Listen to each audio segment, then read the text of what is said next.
Donc maintenant, nous allons entamer notre deuxième volet sur la chute. Puisqu'on a vu quelque part, je dirais, un paysage idyllique, mais pas dans le sens de fantomatique ou mystérieux, mais du jardin d'Éden, avec cet enseignement extraordinaire, avec un pédagogue on ne peut mieux, Dieu, qui utilise ce qu'il y a de mieux, la création, pour construire en fait et façonner l'homme à l'image et à la ressemblance de Dieu. Alors on va pas attaquer ce volet-là, et ça a été arrêté. Il y a eu une brisure qu'on connaît, hein, la chute. Et donc là, pendant le temps qui suit, nous allons regarder un petit peu la chute. Et après, dans la troisième partie, nous allons voir la cause. Et d'abord la chute. Genèse chapitre 2, verset 9. L'Éternel Dieu fit pousser du sol des arbres de toute espèce, agréables à voir et bons à manger, et l'arbre de la vie au milieu du jardin et l'arbre de la connaissance du bien et du mal. Le bien.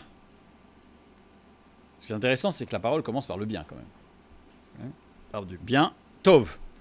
Tov, la création est dans le Tov. C'est-à-dire que dès que c'est bon, le Tov, c'est tout ce qui est de l'ordre créationnel. Le bien est dans l'ordre créationnel.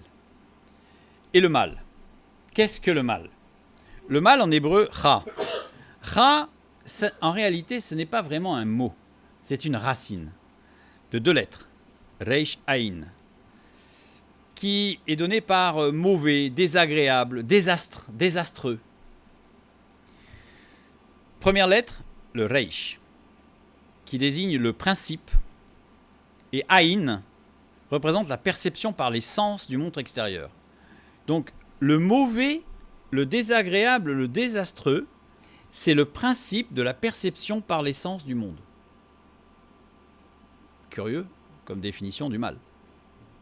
Parce que comment pouvons-nous percevoir le monde si ce n'est par nos sens ?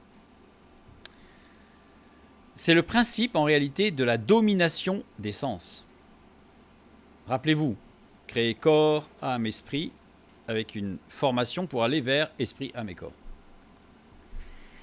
Ce noyau biconsonantique débute beaucoup de mots. Par exemple, le mot faim, le mot peur, le mot horreur, le mot désordre, le mot rupture, le mot frissonner. On a ici la définition de tout ce qui est agressif. Peut-être salutaire, la faim est salutaire évidemment, mais c'est agressif, surtout quand on a très faim. Le bien, le mal, en fait, 2 choses qui s'opposent. Le bien de l'ordre créationnel, c'est-à-dire de l'ordre de la construction. Le mal de l'ordre de la destruction. La connaissance amène à un choix. À partir du moment où on sait ce qu'il y a de l'ordre de la construction, de l'édification, et ce qui est de l'ordre de la destruction, on a un choix à faire. Qu'est-ce qu'on fait ? Parfois, c'est pas facile, mais qu'est-ce qu'on fait quand même ? On a construire, édifier ou détruire. En règle générale, on peut même décomposer ce choix dans construire l'autre, détruire l'autre, construire soi, détruire soi. En fait, ça se décompose. Mais la somme d'informations, l'absence de source de vie, avec un S, et l'importance croissante des sens amènent à un choix, une liberté de choix restreinte. On a par exemple, pour ceux qui sont un petit peu dans la philosophie, on a le déterminisme de Spinoza. À savoir qu'en réalité, ce que je fais n'est que la suite d'une sorte de plein de choses qui font que je fais ce que je fais. Mais quelque part, je ne suis pas tout à fait responsable de ce que je fais, parce que ce n'est qu'une succession de choses qui m'ont amené à cette situation. Ou on a l'existentialisme de Sartre. Et il y en a d'autres. Et c'est pour montrer que l'homme, j'ai mis ces exemples, c'est pour montrer que l'homme se pose quand même fondamentalement la question. Quel choix j'ai en réalité ? À part des hurluberlus qui disent qu'en fait j'ai un total choix, que je fais que ce que je veux, C'est faux. Dites à quelqu'un qui est tenu par la pornographie, par le tabac, par les drogues, dites-lui la liberté, mais tu es libre, tu fais ce que tu veux. Non. Lui, pour lui, la liberté, c'est de pouvoir ne pas faire ce que je ne veux pas faire. Vous savez, la liberté, aujourd'hui, on a déformé le sens de la liberté. Demandez aux esclaves des temps passés, si on pouvait, mais leur demander, qu'est-ce que la liberté? Ce serait de ne pas faire ce qu'on m'oblige à faire. C'est ça la liberté. La liberté, c'est pas faire ce que je veux. Parce que quand vous parlez à quelqu'un qui est justement pris par les drogues, ou par le tabac, ou par les films, ou par peu importe, et qui vous parle de la liberté, il fait ce qu'il veut, mais il dit, mais arrête. Ah, mais je peux pas. Ah ben, t'es pas libre. T'es pas libre. Dieu met en place une protection. À la chute, Dieu va mettre une protection pour que nous ne soyons plus totalement libres, mais que nous ayons quand même une possibilité de choix. Il a mis une barrière qui s'appelle l'inconscient. Pour que nous puissions garder une vraie liberté de choix, d'être dans une dynamique créationnelle ou non. Remarquez que je mets une subtilité, je ne parle pas pour que vous soyez dans le bien ou dans le mal. Pour que nous soyons dans une dynamique créationnelle ou non. Une dynamique créationnelle ne dit pas mettre un genou à terre de temps en temps. On est dans une dynamique. C'est une dynamique qui n'est pas jugeante, c'est une dynamique qui est structurante. Parce que si on parle à être dans le bien ou être dans le mal, c'est jugeant. Pareil, être saint, la sainteté.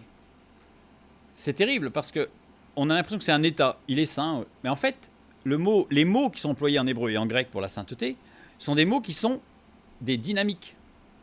C'est-à-dire que personne n'est saint, bibliquement parlant, mais il y a des gens qui sont dans une dynamique de sainteté. Et dans cette dynamique de sainteté, Dieu peut dire que, étant en progrès vers, par la foi il est. Parce qu'on ne peut pas demander à quelqu'un, t'es converti, donc t'es parfait. Mais par contre, on va engager cette volonté, parce que d'abord, personne n'est parfait, et même Jésus qui était parfait, on lui dit qu'il n'était pas parfait. Alors comme ça, au moins, on n'en sortira jamais. Mais c'est intéressant cet exemple justement de Jésus, qui était parfait en toutes choses, et pour autant, combien de gens lui ont dit qu'il n'était pas parfait, et encore aujourd'hui? Ce qui montre que la perfection, de toute façon, d'un point de vue d'un regard humain, est subjectif. D'un point de vue divin, pas du tout. Et Dieu seul peut juger, on va en parler un petit peu, de cette dynamique de sainteté. Alors les implications que ça a.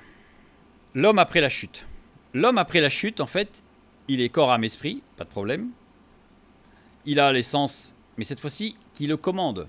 Louis, par exemple, aujourd'hui, on va donner l'exemple de la musique à tue-tête, de cette musique déstructurante, de cette musique avilissante. Même une musique qui peut être en soi belle, si vous l'écoutez beaucoup trop fort, elle est destructrice. Donc la musique, c'est un accaparement de l'ouïe. La vue, le cinéma, la virtualité, le virtuel, tout ça, c'est extrêmement dommageable pour... quand je parle de la vue, je parle de tout le système neuronal qui gère la vue. Hein. Je ne parle pas que de l'œil, évidemment. Pour l'ouïe, c'est pareil. L'équilibrioception, on va avoir les sports ou les jeux de l'extrême. On va dire les trompes-la-mort. Mais c'est pourquoi? C'est pour pousser l'un des sens du corps dans ses extrêmes. Et pousser dans l'extrême, il va générer forcément des systèmes de protection, qu'on appelle la noradrénaline, entre autres, etc.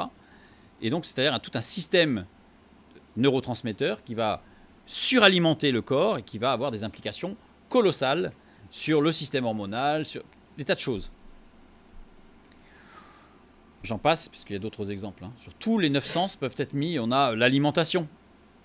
C'est très bien d'avoir, comme on l'a vu ce matin, de prendre du plaisir dans la nourriture. Mais il ne faut pas que ce soit aliénant, il ne faut pas que ça devienne une obsession, il ne faut pas que ça devienne boulimique à la limite. Vous voyez, il faut que ce soit géré. Donc, à partir du moment où les sens sont surexcités, surexploités, suralimentés, voire surexpressifs, eh bien on a une perte de liberté de conscience. Alors, liberté de conscience. Parlons du conscient et de l'inconscient, rapidement. On va prendre l'image de l'iceberg. Vous savez, avec une partie immergée, une partie émergée. Le conscient, c'est la partie visible. L'inconscient, c'est la partie invisible. Dans les profondeurs de notre être s'imbriquent nos sentiments, nos attaches secrètes, complexes. Alors, il peut y avoir des sentiments d'infériorité, de supériorité, toutes sortes de choses. Notre égoïsme, notre volonté propre, nos désobéissances, nos haines, nos envies. Je vous laisserai continuer la liste. Ça, c'est dans le fort intérieur, c'est au fond, là, c'est caché. Ce qu'Ésaïe appelle le cœur brisé, en réalité. Dans Ésaïe 61:1, « L'Esprit du Seigneur, l'Éternel, est sur moi, car l'Éternel m'a oint pour porter de bonnes nouvelles aux malheureux. Il m'a envoyé pour guérir ceux qui ont le cœur brisé, pour proclamer aux captifs la liberté et aux prisonniers la délivrance. » Cette expression-là, on ne va pas l'étudier aujourd'hui, mais cette expression n'est pas sur celui qui est triste, qui est malheureux. C'est celui qui a le cœur brisé, celui qui, même dans son plus fort intérieur, est détruit ou partiellement détruit. Vous avez des gens qui ont vécu des choses, ils n'en ont même pas conscience parce qu'il y a le déni de sauvegarde. Vous savez, c'est comme ces personnes qui ont été agressées de façon extrêmement violente et qui ne s'en souviennent pas. C'est surprenant. Pour quelqu'un qui n'a pas vécu ça, c'est surprenant. Même certains oseraient dire « Ouais, bon, c'est quand même bizarre. » Non, c'est un système de sécurité, de survie. Et il y a des choses qui ont été vécues dans l'enfance, dans l'adolescence, jeune adulte, et qui ont marqué profondément. Et ça a été enterré. On n'y pense pas, mais c'est là. Et ça fait mal. Et on a ce qu'on appelle le barrage moral par rapport à tout ça. En psychologie, on appelle ça le barrage moral. Pourquoi moral, désigne l'ensemble des règles ou préceptes relatifs à la conformation de l'action humaine aux mœurs et aux usages d'une société donnée. C'est-à-dire qu'il y a des choses, on n'en parle pas. C'est comme ça. C'est presque tabou, on n'en parle pas. Et je vais donner un exemple. Pas mal de voyages, j'ai été amené à faire pas mal de voyages en Chine au niveau professionnel, et donc je me suis intéressé à la culture chinoise. Et j'ai appris que il y a une quinzaine d'années en tout cas, on avait à peu près 60% des jeunes femmes avaient leur maman qui s'était suicidée quand elles avaient entre 3 et 6 ans. Je trouvais ça mais énorme. Donc je me suis renseigné. À l'époque, je travaillais avec une avocate chinoise qui, comme on se connaissait assez bien, j'ai pu parler pour essayer de voir comment elle-même, sa mère s'était suicidée quand elle avait 3 ans et demi. Et voilà ce qu'elle me raconte, pour faire court. Elle me dit, en fait, les hommes sont des fiancés formidables, les jeunes hommes chinois, fiancés formidables, sont des jeunes époux extraordinaires. Mais quand leur femme devient mère, elle n'est plus femme. Elle est mère. Du coup, l'homme, libéré quelque part, se sent libéré de la femme. Et du coup, il se permet d'aller en voir plein. Mais, et voilà l'exemple, je voulais en parler pour dire qu'on n'en parle pas, c'est que elle me racontait qu'un jour, avec son mari, et ils ont reçu une amie commune, qui était une amie d'études en fait, qui ont fait des études de même promo, chez eux. Et puis ça se passait bien, elle est restée quelques jours, ça se passait bien. Ça. Et puis un soir, à un repas, tout à coup, elle s'est effondrée en larmes. Mais comme ça. Qu'est-ce qui se passe ? Et elle raconte. Elle commence à raconter que son mari... alors elle n'avait pas d'enfant pourtant, mais que son mari était volage. Et puis même insatiable, en fait, ça n'arrêtait pas. Ça. Je lui dis à cette chinoise, à Eining, je lui dis, mais qu'est-ce que vous avez fait pour l'aider ? Et elle me répond, on lui a dit, ah non, on parle pas de ce genre de choses. Et on l'a ramenée chez elle en voiture. Vous imaginez ? Elle a osé. Parce que dans l'intimité, quand même, il faut oser. Quand on vit des choses pareilles, quand on parle, c'est que vraiment, ça déborde, quoi. Parce que ce genre de choses, on ne parle pas facilement. Et en face, culturellement, on ne parle pas de ces choses-là. Et ils l'ont ramenée chez elle. alors qu'elle était en pleurs. J'étais abasourdi. On a un exemple de barrage moral. Mais là, ça va plus loin, mais c'est pour montrer que beaucoup de gens qui ont vécu ces choses-là n'en parlent pas parce qu'on n'en parle pas. C'est des choses dont on ne parle pas. Alors, il peut y avoir plusieurs raisons. Hein. Peur d'être incompris, peur d'être jugé, se sentir sale. Et parfois, pas que la peur, savoir qu'on va être jugé. Donc ça bloque. Donc, au fond, dans l'inconscient, on a des pulsions qui sont refoulées. On a des choses qui sont, on va dire, intrinsèques, voire produites par des blessures, mais qui vont être refoulées. C'est-à-dire que le barrage moral fait qu'on n'en parle pas. Donc on a des pulsions, des choses qui montent. Ça peut se générer par de la colère, par de la tristesse, par de la mélancolie, par de la boulimie, par de l'anorexie, enfin par tout un tas de choses en fait. Et puis on refoule et hop, ça va un peu mieux après, parce qu'on a réussi à refouler. Donc on pense que ça y est, on a digéré, mais on n'a rien digéré du tout, on a refoulé. C'est ce qu'on appelle le refoulement inconscient. Donc, il y a des choses, il y a des gens, on leur dit, ah, tu sais, il est un peu lunatique, des fois il n'est pas en forme, des fois il est en forme. Alors c'est pas forcément ça, hein, mais des fois ça peut être ça. Puis on ne sait pas trop, parce qu'il y a des choses qui remontent, puis ça passe, puis ça revient, puis ça passe. C'est ce qu'on appelle le refoulement inconscient. Et puis on a des pulsions qui vont devenir conscientes. Il y a des pulsions qui vont remonter à la surface, qui vont un peu transpercer ce barrage moral. Alors ça peut donner justement, comme j'expliquais, des expressions de colère, des expressions de folie, des expressions boulimiques, des expressions au contraire d'une recherche de tendresse, enfin, toutes sortes de choses en fait. Mais ça s'exprime. Une pulsion devenue consciente peut être réprimée. C'est-à-dire qu'à partir du moment où elle est consciente, on dit attends, je vais t'aider mon ami parce que là on voit qu'il y a un problème. Donc on peut non pas soigner et guérir, parce qu'il y a des choses qui ne se guérissent pas. C'est un miracle pour la guérison. Il y a des choses, on peut les réprimer. On peut essayer d'apprendre à un peu tenir la bête, comme on dit, un peu en laisse. Serrer un peu les morts du cheval pour dire on va le tenir. Ça marche un temps. Mais avec l'âge, la fatigue, en général, ça marche moins bien. Mais on les réprime. Dans Genèse, chapitre 3, les versets 9 et 10, nous lisons « Mais l'Éternel Dieu appela l'homme et lui dit « Où es-tu » Il répondit « J'ai entendu ta voix dans le jardin et j'ai eu peur. Parce que je suis nu et je me suis caché. J'ai eu peur. » Comment, quand on voit le contexte qu'on a vu ce matin du jardin, où Dieu le prend tous les jours par la main, le rend tranquille, le rassure, lui explique des tas de choses, comment est-ce possible d'avoir peur? Eh bien tout simplement à partir du moment où il y a eu la chute, il y a eu cette brisure et automatiquement Dieu savait toutes choses, il n'a pas été surpris. Parce que là c'est pareil, quand on dit mais l'Éternel Dieu appelle à l'homme, il dit où es-tu? La traduction littérale, c'est pas une question. C'est je t'ai vu, je sais où tu es quoi. Dieu, on sait très bien qu'il ne se pose pas la question, il sait où il est. Donc c'est Dieu qui a mis tout de suite. Et là il y a eu la peur qui est remontée. Donc depuis la chute, l'homme se cache. Depuis la chute, l'homme qui s'est senti nu, premier réflexe, je me cache. Je ne suis plus totalement vrai. Alors peut-être parce qu'il ne peut plus, mais vous voyez, le premier réflexe de l'homme, je me cache. Joie, pulsion, colère, refoulée au nom de conventions sociales. Ça ne se fait pas. De qui avait-il peur? Adam, le fait d'être nu. Il n'y avait que lui et Ève. Ils étaient nus avant. Pourquoi ça le dérangeait d'être nu d'un seul coup? Vous voyez? C'est curieux quand même.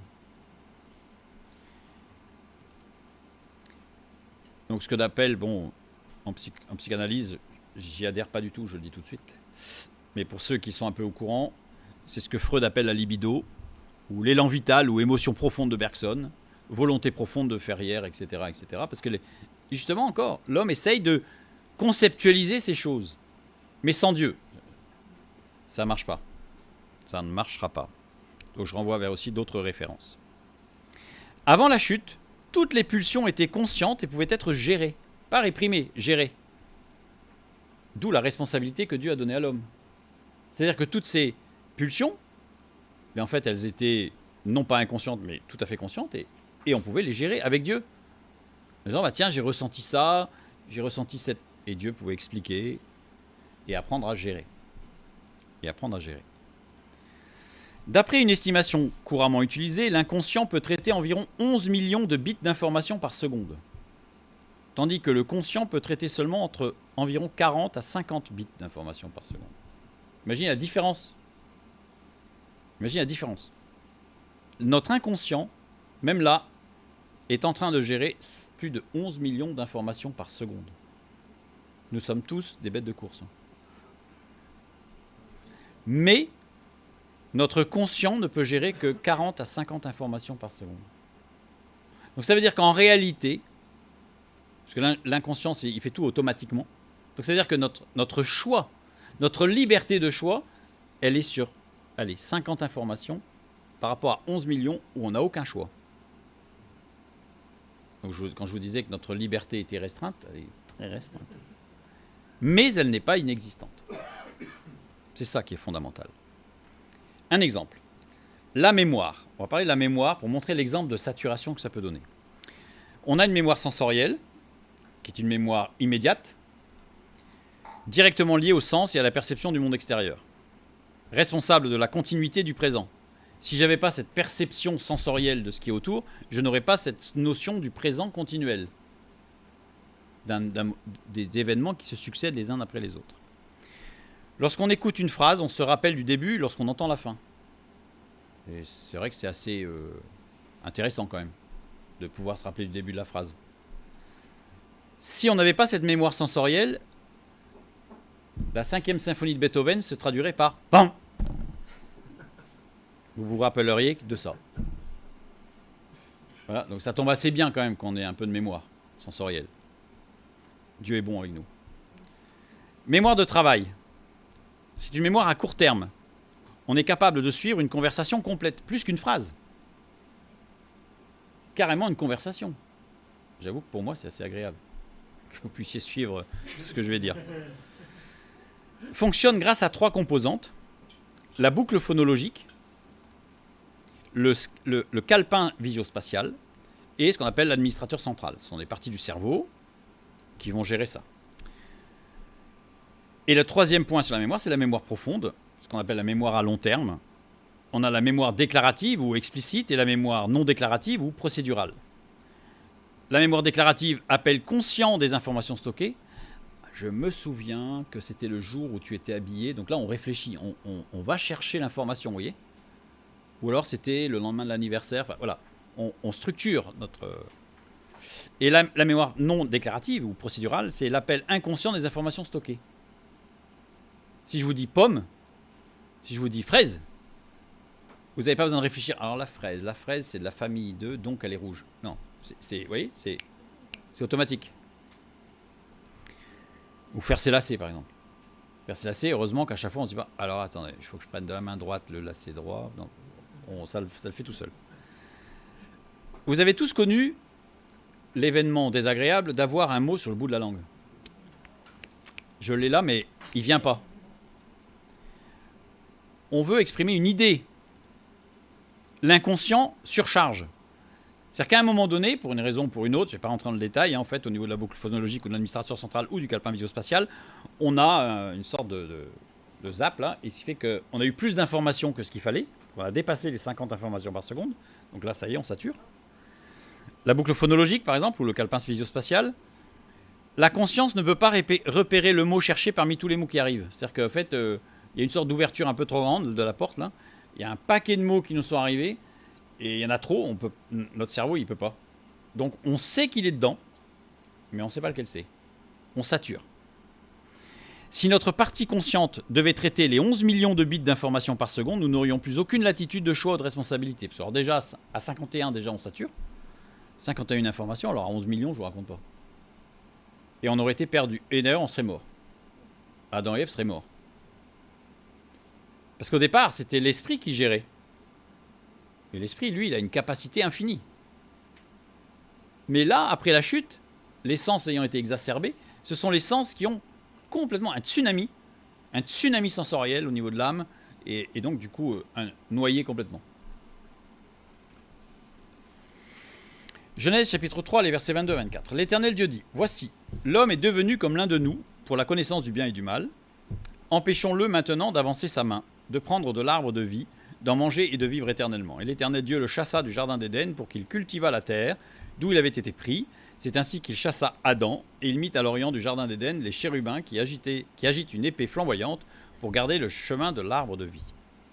Donc rappelons-nous, voici l'homme est devenu comme l'un de nous pour la connaissance de l'ordre créationnel, ça c'est tout l'enseignement qui était avant, et de tout ce qui est sensoriel, la surexcitation des sens, le principe de la domination des sens.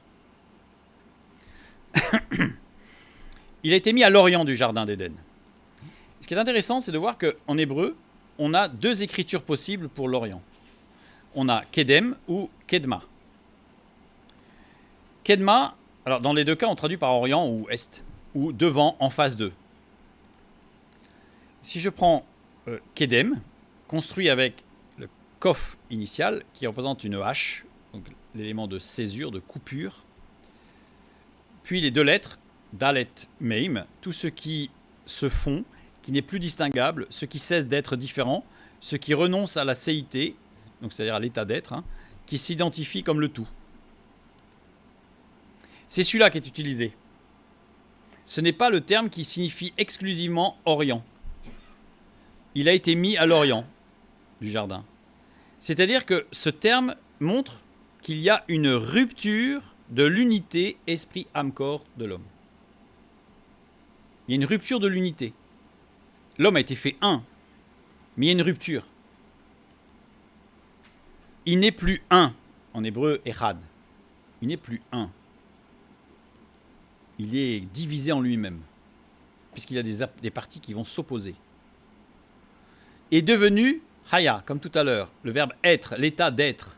Il est, c'est pas qu'il est devenu, c'est il est. Comme l'un de nous, et l'un c'est echad. Dieu est un, lui. Dans la Trinité, il est un. Il n'est pas divisé. Un, unicité. Et l'homme n'est plus un, lui. De nous, mimez-nous. Mimez-nous, au travers d'eux, avec, littéralement. En nous. Pour, il n'y a pas pour dans le texte original. C'est-à-dire que l'homme est devenu comme l'un de nous, sachant que Dieu était un, mais plus pour la connaissance, mais dans la connaissance. C'est-à-dire qu'avant, l'homme se nourrissait de l'arbre de vie, on l'a vu, qui lui permettait au niveau de l'esprit d'alimenter l'esprit, qui irriguait ou qui infusait l'âme et qui infusait les sens, et donc il y avait une totale maîtrise. Mais il n'y a plus ça. Maintenant, c'est l'inverse. C'est les sens. Les sens qui viennent dominer, écraser. D'ailleurs, le sens des flèches est explicite. Si vous avez toutes les flèches qui rentrent à l'intérieur, ça étouffe à un moment donné. Si vous parlez d'une fleur, quand elle éclot, la fleur, elle s'ouvre et elle s'ouvre. Et tout ce qui s'épanouit, s'ouvre. Le verbe épanouir, c'est l'ouverture. Être complètement assailli par les sens, ce n'est pas une ouverture. C'est une implosion. Avec donc un retournement de prédominance. À partir du moment où il y a rupture, esprit, âme et corps, il y a cette rupture de prédominance, ce retournement de prédominance, et on est revenu à un état, je dirais, originel, corps, âme, esprit. Et non plus esprit, âme et corps. La chute, elle est là. Clac. Retournement. C'est intéressant parce que la conversion, c'est faire demi-tour. Oui. Genèse 2, 25. L'homme et sa femme étaient tous deux nus et ils n'en avaient point honte. Ça, c'est avant la chute. Ils étaient nus et ils n'en avaient pas honte. Après la chute, Genèse 3, 7. Les yeux de l'un et de l'autre s'ouvrirent, ils connurent qu'ils étaient nus. Et ils ont eu honte. Alors, ça, c'est bizarre. Parce qu'ils se voyaient avant quand même. Dans le premier cas, avant la chute, nu est la traduction de Arovm. Arovm, les deux premières lettres, désignent la réalité physique remplie de lumière. Et les deux lettres suivantes désignent ce qui est rempli de souffle, qui est porté par un souffle. Alors que dans chapitre 3, après la chute, oups, c'est un petit souci, voilà, Erom, les deux premières lettres, expression physique d'essence, A, on n'est plus dans la réalité physique remplie de lumière. On est dans une expression sensorielle. Et les deux dernières lettres désignent un mouvement ou une action, au moyen de quoi se diffuse un point central, parcourt ou remplit tout, occupant une place qu'elle n'occupait pas auparavant. Donc c'est-à-dire que il y a une expression physique d'essence qui s'est développée. Ça y est. Donc on a malheureusement un terme qui a été traduit deux fois de la même manière. Enfin, deux termes qui ont été traduits de la même manière, alors qu'en réalité, ce sont deux termes différents qui ne désignent pas du tout la même réalité. Ça veut dire quoi? Ça veut dire que l'homme rayonnait de lumière. Les rabbins disent que l'homme, sa peau était un peu de la texture des ongles, mais souple. Ce qui le rendait difficilement agressé par les pierres, les branches, mais tout en souplesse. Ce qui donnait une certaine transparence, et du coup une certaine lumière en fait. Bon, voilà. Pas rentrer dans le détail. Mais ce qu'on voit, c'est que après la chute, l'homme a perdu ce rayonnement. Il a perdu quelque chose qui est de l'ordre de la lumière. Genèse chapitre 2, les versets 8 à 10, nous lisons. Puis l'Éternel Dieu planta un jardin en Éden du côté de l'Orient, et il y mit l'homme qu'il avait formé. L'Éternel Dieu fit pousser du sol les arbres de toute espèce, agréables à voir et bons à manger, et l'arbre de la vie au milieu du jardin, et l'arbre de la connaissance du bien et du mal. Un fleuve sortait d'Éden pour arroser le jardin, et de là, il se divisait en 4 bras. Ce qu'on va s'intéresser, c'est un peu au fleuve. Ici, l'arbre de la vie, c'est toujours Ahayim, donc ce pluriel. La, vie avec un S. Au milieu, Tavek.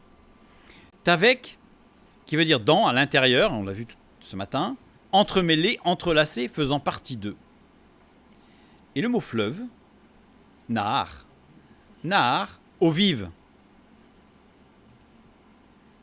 Mais c'est un verbe aussi qui veut dire briller, rayonner. Allumer ou faire briller. Ce fleuve spécial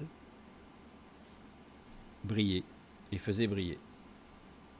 Adam et Ève s'abreuvaient au fleuve. L'arbre de vie nourrissait tout le jardin. Ses racines étaient entremêlées avec toutes les autres racines. Il n'était pas à un endroit, l'arbre de vie. Il était partout. Et quand Dieu amenait l'homme à un endroit du jardin, il y avait l'arbre de vie. Et quand il allait à un autre endroit, il y avait l'arbre de vie. Et les autres arbres. Oups. Donc, si je reprends, l'homme et sa femme étaient tous deux nus et ils n'en avaient point honte, avant la chute. Ils se nourrissaient de l'arbre de vie, qui leur permettait, un peu vite, voilà, qui se nourrissait de l'arbre de vie, qui permettait de nourrir l'esprit. Cet esprit, en fait, nourrit, s'édifier, ce qui permettait de diriger les sens. Et tout ça, c'est vers l'extérieur, c'est dans le sens de rayonner, de s'épanouir. Après la chute, qu'est-ce qu'on a? Eh bien, on a une inversion. C'est les sens qui dirigent, les sens qui vont étouffer l'esprit. Nu arovm, avec cette lumière. Ce mot arovm est employé 16 fois. 16 fois et toujours en lien avec l'action de l'esprit sur un prophète. Toujours. Dans Luc chapitre 24, verset 19, « Quoi, leur dit-il ? Ils lui répondirent, ce qui est arrivé au sujet de Jésus Nazareth, qui était un prophète puissant en œuvre et en parole devant Dieu et devant tout le peuple. » C'est l'action de l'esprit. L'action prophétique de l'esprit. Il y a 16 prophètes dans l'Ancien Testament. Le Nouveau Testament compte 16 apôtres et évangélistes. 16. Jésus, considéré comme un prophète, le mot prophète, prophétesse en grec, celui qui donne littéralement le prophète, c'est pas celui qui lit l'avenir. Ça, c'est un devin. Le prophète, prophétesse en grec, c'est celui qui donne les clés de compréhension. Celui qui expose, déclare une chose qui ne peut être connue que par révélation divine. Celui qui enseigne, réfute, réprouve, console, encourage, relève, exhorte les autres. Quand le Saint-Esprit vous amène à exhorter et à relever un frère ou une sœur, vous êtes un prophète. Le prophète, on l'a réduit à dire l'avenir. Mais dans l'Ancien Testament, comme dans le Nouveau, le prophète, c'est celui qui donne les clés de compréhension. Alors parfois, le Saint-Esprit peut nous amener à recevoir des clés de compréhension de choses qui vont venir. Donc quand on reçoit les clés, en général, on dit « je fais quoi avec ces clés ?» On les garde. Et puis des événements arrivent, on dit « ah, je comprends ». Donc Dieu nous avait préparé pour que nous puissions comprendre, donc il nous a donné les clés de compréhension. Et celui qui nous a donné les clés de compréhension, si ce n'est en direct avec Dieu, c'est un prophète. Et le prophète est beaucoup plus large que ça. Et on se rend compte qu'en fait, on a tous été prophètes. Et on le sera encore. Après la chute, Hérome, employé 10 fois, toujours en lien avec l'action du Fils de Dieu auprès du pécheur. Toujours. L'action messianique du Fils de Dieu. On va y retrouver les 10 paroles créatrices. On va y trouver aussi les 10 vierges, les 10 lépreux guéris. 10. 10, c'est toujours l'œuvre du Messie. L'œuvre de salut. Ça veut dire que là, on a un besoin de salut, en fait. Alors, on va juste un peu se pencher, quand même, petite parenthèse, sur la lumière qui rayonnait de l'homme, quand même. Parce que ça fait un peu bizarre. Nous savons aujourd'hui, chaque être vivant émet ce qu'on appelle des biophotons. Le photon, c'est la particule de lumière, qui va de 10 à 1000 photons par centimètre carré. Biophoton, photon hypothétiquement d'origine biologique, n'étant pas issu de produits d'une réaction enzymatique spécifique. C'est-à-dire qu'on ne sait pas trop d'où ils viennent. On les appelle les biophotons parce qu'on n'a pas réussi à déterminer quelle était la source. On sait que ce n'est pas une réaction enzymatique, ça se passe dans un enzyme qui, par réaction biochimique, génère de l'énergie, donc du photon. Bon, là, je vais arrêter là. Mais, vous voyez, donc, on ne sait pas exactement, mais on sait mesurer, par contre. On sait mesurer. Il s'agirait donc d'une chimiluminescence d'origine biologique. Là, on ne sait pas trop. Parce que la réaction enzymatique, elle génère de la bioluminescence. On la connaît, la bioluminescence, vous savez, avec les verres luisants et des choses comme ça. Émission de lumière par un organisme vivant résultant d'une réaction chimique au cours de laquelle l'énergie chimique est convertie en énergie lumineuse. Bon, ça, on connaît. Mais chez l'homme, on peut mesurer. C'est faible, je vous rassure. Si on éteint la lumière, on ne va pas voir grand-chose. Mais ça existe, il y en a. La chimiluminescence, émission de lumière résultant d'une réaction chimique au cours de laquelle l'énergie chimique donc, est convertie en énergie lumineuse. Or, le biophoton provient uniquement de tissus vivants. C'est-à-dire qu'on n'a pas, même si on peut faire des réactions chimiques en laboratoire, en éprouvette, on n'a pas ces photons-là. C'est que du vivant. Les expériences montrent que les rayonnements luminescents sont cohérents. Ça veut dire que les photons se répartissent de façon uniforme sur toute l'échelle de longueur entre 200 nanomètres et 800 nanomètres. Donc c'est pas quelque chose de bizarre en fait, c'est tout à fait cohérent, tout à fait logique. Incluant aussi les rayons ultraviolets et la lumière visible. Cela prouve que ce ne sont pas des rayonnements calorifiques, car la température des cellules, à la température des cellules, car on aurait des infrarouges et pas des ultraviolets. Donc ça montre en fait c'est vraiment quelque chose de particulier. Des mesures révèlent que la cohérence est forte, c'est-à-dire qu'en fait tout est cohérent. C'est pas des paquets envoyés comme ça en fonction à la limite de pulsions ou de je sais pas. Non, c'est cohérent, c'est constant. Si le photon était des sons, cela ferait une musique orchestrée avec quelques instruments dissidents ou distraits, non pas un brouhaha de voix. C'est-à-dire qu'en fait, c'est pour montrer qu'on a une cohérence totale, en fait. Alors, c'est pas du 100%. Il y a un peu de désordre là-dedans. Voilà, comme s'il y avait un orchestre, puis quelques instrumentistes qui ne maîtrisaient pas leur instrument, qui se sont trompés de porte. Et c'était des débutants, ils sont arrivés dans l'orchestre. Bon, ils font ce qu'ils peuvent, mais c'est pas beau.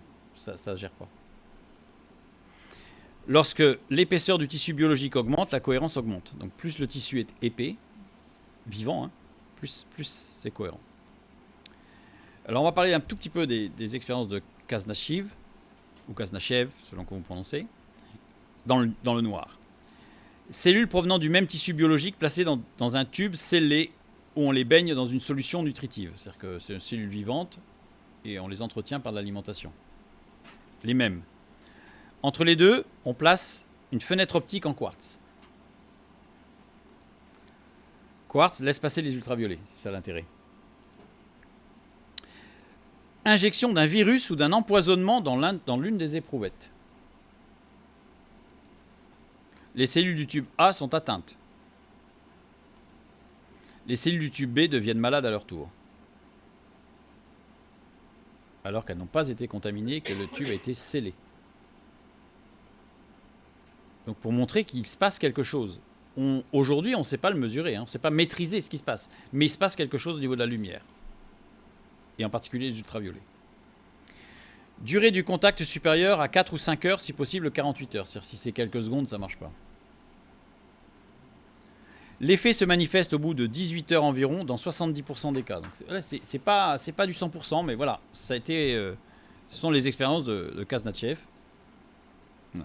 Après plus de 12 000 expériences, pas eu deux quand même, 12 000 expériences, les cellules s'envoient des informations par l'intermédiaire de radiations ultraviolettes. Mais ça veut dire que c'est vrai avec votre voisin, là. Bon, il faut quand même 5 heures d'être voisin avec pendant 5 heures. Mais voilà, faut être un peu long quand même, voisin. Mais voilà. Mais il se passe des choses.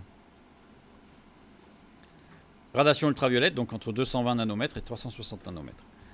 Maintenant, on va parler des expériences de Burlakov, qui ne sont pas les mêmes. Il ne faut pas confondre. 2 boîtes hermétiques en verre sont placées l'une au-dessus de l'autre. En verre, pas en quartz. Au milieu, séparées par une fenêtre en quartz. Chacune des boîtes contient des œufs de poisson fécondés, des œufs de loche en l'occurrence, dans des stades divers de croissance. Au bout de 20 heures à 24 heures, qu'est-ce qui se passe? Les œufs se sont influencés dans leur croissance. En fait, ils vont tous se mettre au même niveau de croissance. Il y en a qui vont ralentir, il y en a qui vont accélérer. De telle sorte que tous les œufs soient pareils. Si la différence d'âge n'est pas trop grande, le développement des œufs plus jeunes est accéléré. Si par contre la différence est grande, les œufs jeunes sont retardés dans leur croissance, ils peuvent subir même des déformations et une proportion d'entre eux va même mourir. Donc il se passe vraiment quelque chose. Le rayonnement transporte des informations génétiques reçues et incorporées par l'œuf récepteur. Comment? Je vous le dis, on ne sait pas exactement. L'expérience montre que ça marche, mais comment? Sans aucune modification chimique du génome. Si on insère certains filtres optiques de différentes longueurs d'onde ou des polarisateurs entre les deux boîtes, on a une altération des poissons. C'est-à-dire qu'en fait, ça marche pas bien en fait. Mais pas bien dans le sens où un petit peu. C'est que c'est comme si c'était déformé. Et de fait, ça détruit le process. Par exemple, des larves à tête multiple ou à cœur multiple. Donc non viables. Oui, par un polarisateur, où on enlève une partie du rayonnement. Par ailleurs, l'intensité du rayonnement cellulaire change quand la cellule est agressée, endommagée ou qu'elle meurt. Il est probablement possible de déterminer l'état de santé d'un tissu biologique et aussi d'un organisme entier par les caractéristiques de ses émissions photoniques. Attention, ce n'est pas un diagnostic médical, mais on peut dire s'il y a un état en mauvais état, plus ou moins. Voilà. Les informations incluses dans les biophotons rendent compte de l'état énergétique de la ou des cellules émettrices. L'émission d'une cellule saine et calme, comme une rivière tranquille. Si on blesse une plante, d'autres plantes semblables placées autour en sont averties. Sans contact même racinaire. Même si elles sont éloignées. Il faut que ce soit en ligne droite et évidemment que les lumières passent. La lumière passe. Tout dérangement augmente la production de rayonnement. Comme si une activité de réparation se mettait en route. Mais on n'arrive pas à gérer. La santé semble se manifester par une communication abondante d'informations à l'intérieur du corps. C'est tout ce qu'on peut dire. Bon, il y a évidemment la transmission par le sang, le système lymphatique, etc. Enfin, voilà. Il y a beaucoup de choses. Mais il y a quelque chose en plus, au niveau de la lumière. Tandis que la maladie consisterait en un appauvrissement de ce flux d'informations. consisterait, parce qu'on n'arrive pas à... Attention, il ne s'agit pas de l'effet Kirlian, ou qu'on appelle le procédé de photographie Kirlian. Halo lumineux autour d'un objet soumis à une haute tension électrique, c'est pas du tout la même chose. Voilà, on ne parle pas de la même chose du tout. Attaché au domaine de la parapsychologie, où là, sur le corps astral, c'est parti. Mais en fait, ce ne sont simplement que des décharges électromagnétiques en fait induites. Bon, ça on sait mesurer. Hein. Et en fait, c'est simplement ce qu'on appelle l'effet Kirlian, est en réalité un effet un résultat, je dirais, de l'effet de Corona électromagnétique. Ionisation de l'air, tout simplement. Donc c'est pas ça, du tout, on parle pas de ça, du tout, qu'il n'y ait pas de confusion. On est à des années-lumière de la parapsychologie. Hein. On est dans le domaine de la physique. Voilà. Genèse 2,25. L'homme et sa femme étaient tous deux nus, et ils n'en avaient point honte. Et le nu ici, Arovm, Adam et Ève émettaient de la lumière dont la source était l'esprit en eux. Une lumière cohérente. Genèse 3,7. Ils étaient nus après la chute, et Rome. Adam et Ève ont perdu la source de vie. Ils ont perdu la source lumineuse. Ils sont devenus sensuels. Vous savez, quand vous avez des personnes, parfois, peut-être un homme ou une femme, peu importe, mais un individu qui marche, parfois il se dégage de cette personne de la sensualité. Même si elle est bien habillée, c'est pas la question. Il se dégage de la sensualité. Et puis vous en avez d'autres, ils se dégagent de la sainteté. C'est impressionnant. Mais c'est presque mesurable. Incroyable. Nous avions vu dans la partie 1 qu'il y avait cette inversion corps, âme, esprit, esprit, âme et corps, et que cette nourriture de l'arbre de vie, qui était le Fils de Dieu, permettait d'alimenter tout l'être. Prenons la situation de Adam et Ève après la chute maintenant. Adam et Ève étaient en marche pour devenir esprit, âme et corps, dans une dynamique. Pas dans une dynamique de sainteté. Dans le jardin d'Éden, l'homme se nourrissait de l'arbre de vie, avec un S à vie. Nous l'avons vu, justement, qui était tout l'être. Esprit, âme, corps. L'esprit, on a vu que c'était la vie spirituelle, l'âme, la vie émotionnelle, le corps, c'est la vie physique. Nourri par Jésus-Christ, par l'arbre de vie, par le fruit de l'arbre de vie, par le pain de vie, eh bien, notre être, Adam et Ève, s'édifiait au niveau de l'esprit, ce qui amenait, en fait, au niveau des sens, une maîtrise et un épanouissement des sens. Pas une destruction des sens. Comme j'ai dit ce matin, on n'est pas dans l'ascétisme. Hein. Au contraire, l'épanouissement des sens pour profiter du plaisir des sens. Et ça nous donnait vivre. Vivre, c'était, je dirais, l'équilibre, l'osmose, la synthèse des trois. Et puis, à la chute, qu'est-ce qui s'est passé ? Cette nourriture s'est fissurée pour disparaître, s'il n'y avait plus l'arbre de vie. Donc, l'esprit n'était plus nourri, et il ne restait à l'homme plus que l'âme et le corps pour exister. Et pour survivre. À partir de la chute, l'homme a tout fait pour survivre. Avec toutes sortes de plagiats de vie de l'esprit, toutes sortes de méthodes, toutes sortes de choses aussi curieuses les unes que les autres. Encore aujourd'hui, pour essayer d'atteindre l'esprit, pour se donner une pseudo-vie spirituelle et essayer de pouvoir survivre à défaut de vivre. Il ne reste plus qu'exister. Et pour exister aujourd'hui, il faut de l'émotionnel, du sensationnel. Dans sensationnel, vous avez sens. Du sensoriel, des sports de l'extrême. En fait, il faut des choses extrêmes pour essayer de pallier un manque.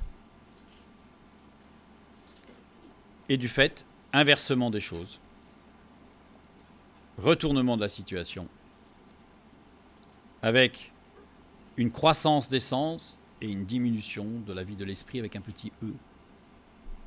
Avec un petit e. Jusqu'à l'isolement total de l'esprit. Et une domination, je dirais presque dictatoriale des sens sur le corps. C'est ce qui s'est passé à la chute. Adam et Ève se sont arrêtés dans leur marche d'édification pour retomber à une structure corps, âme, esprit.